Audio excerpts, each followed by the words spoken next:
In 2017, Kirsten Ashby was a 27-year-old woman living in Milton Keynes in the UK. She lived with her 9-year-old daughter Madison and her girlfriend Soraya.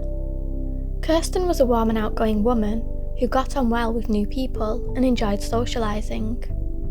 She lived in an apartment block, and one of her neighbours in another nearby block of flats was a man named Raymond James Bowen, who went by James. James lived on the second floor. Kirsten didn't dislike James, but she kept her distance because he wasn't the sort of personality she would normally get involved in. He wasn't the friendliest or the most approachable of characters, but he had a girlfriend called Lauren Russell, who Kirsten had recently made friends with. It was November of 2017, and Lauren had been sending Kirsten constant text messages, suggesting that they meet up and make plans together. They'd never hung out before, but on the 17th of November, Kirsten finally gave in and agreed to go round to James's flat where Lauren was staying. The pair had planned to drink wine together, but when Kirsten got there, she was surprised to find that James was also home. She had assumed that Lauren was lonely and just wanted to make some female friends, so she went along with it. Kirsten said that they were both friendly to her, but she felt uncomfortable when Lauren began to make shady remarks in front of James about how he had cheated on her with her friends, almost trying to make him look bad in front of Kirsten. At some point during the night, James, who was in the kitchen, began to drink a full bottle of Jack Daniel's whiskey and had even started to take cocaine. Kirsten now began to feel as though she wanted to leave but was too polite to say so. She had a young daughter at home and wanted no part in the drug use.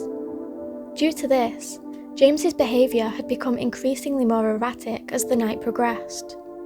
At the same time, something very unexpected happened. Lauren suddenly dropped back on the sofa in front of Kirsten and began to have a seizure. Kirsten at this point was panicking as she'd never before witnessed anyone having a seizure and didn't know what to do. Kirsten began shouting to James for help and told him that she was going to call an ambulance. However, as soon as she suggested this, he'd become noticeably angry. James then shouted at Kirsten and said, "You'll make me lose my kids if you do that." Kirsten tried to reason with him and told him to look at the state that Lauren was in. He then told Kirsten to just roll Lauren onto her side and said she'd be fine. Kirsten did exactly what he said to do, to which Lauren began to throw up and rolled off the sofa onto the floor. James was still offering absolutely no help, so Kirsten attempted to pick Lauren up off the floor by herself. All the while, they had 5 children inside the flat, 2 of whom were watching the entire events unfold. The last thing that Kirsten remembered about that night was when Lauren had regained consciousness and she was stood by the living room door, watching on as James got in her face and began to shout and threaten her because he feared that social services would take away their children. Kirsten overheard James on the phone to someone telling them that they needed to come and help and gave over Kirsten's address.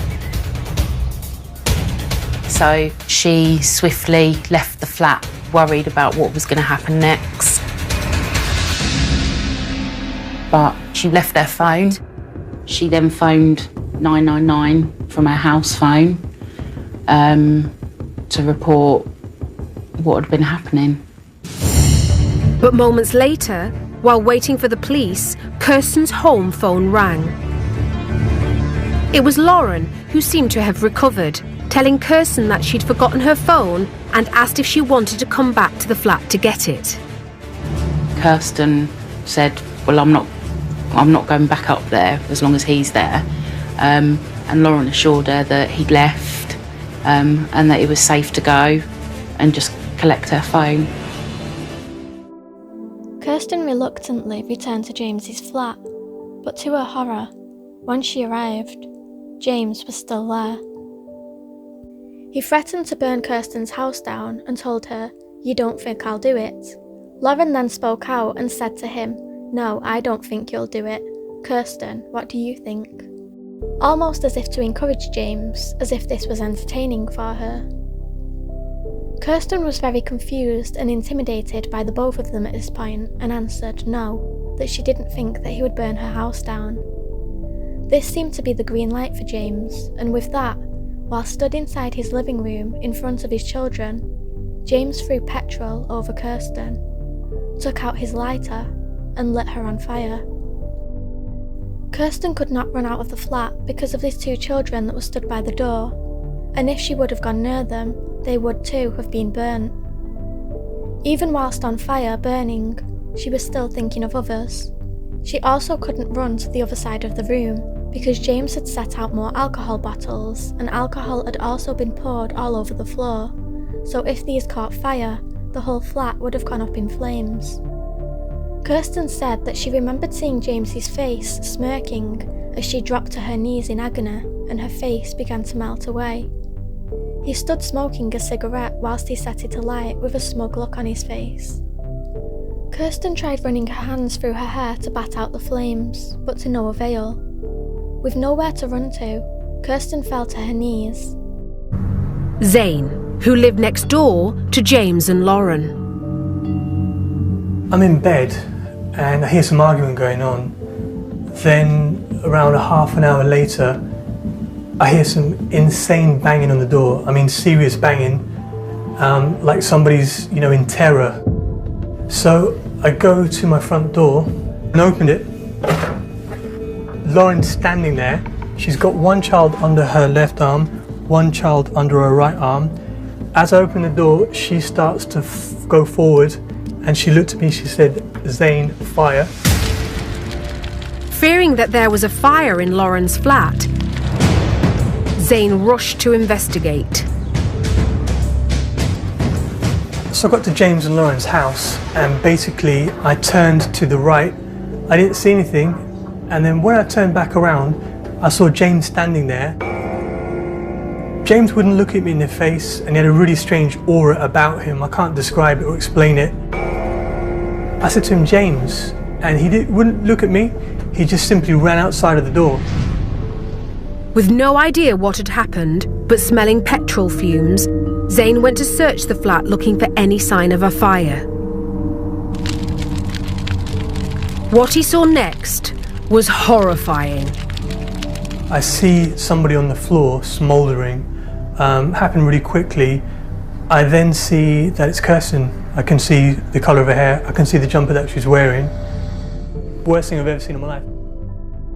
Kirsten had lost consciousness at this point, and when she woke up, she was in Chelsea Westminster Hospital.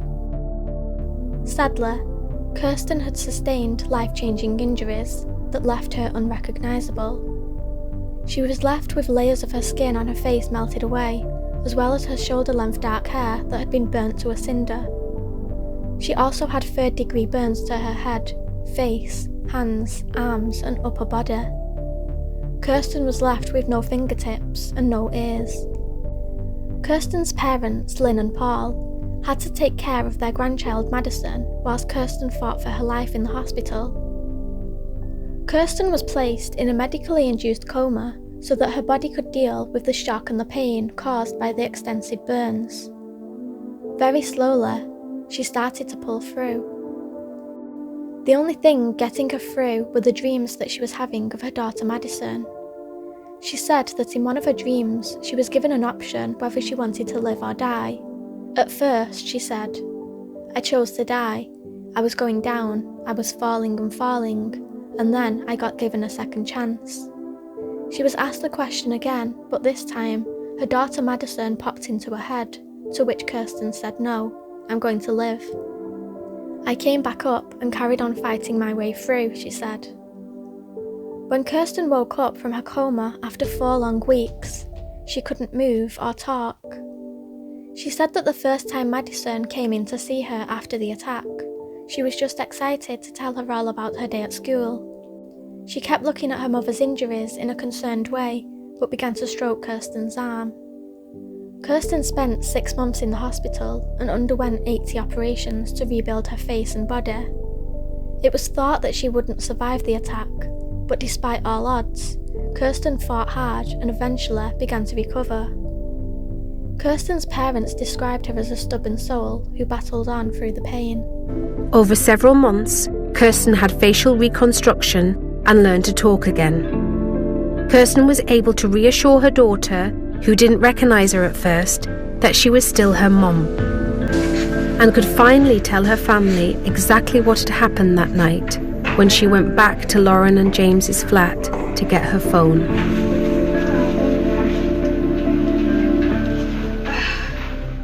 She spent all of her time in bandages from head to toe and underwent skin grafts to take skin from other areas of her body to put on her face and torso.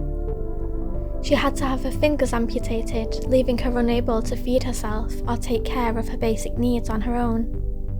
Kirsten worries that her hands are so disfigured and she can only use her little fingers that she'll never be able to hold her daughter's hand again.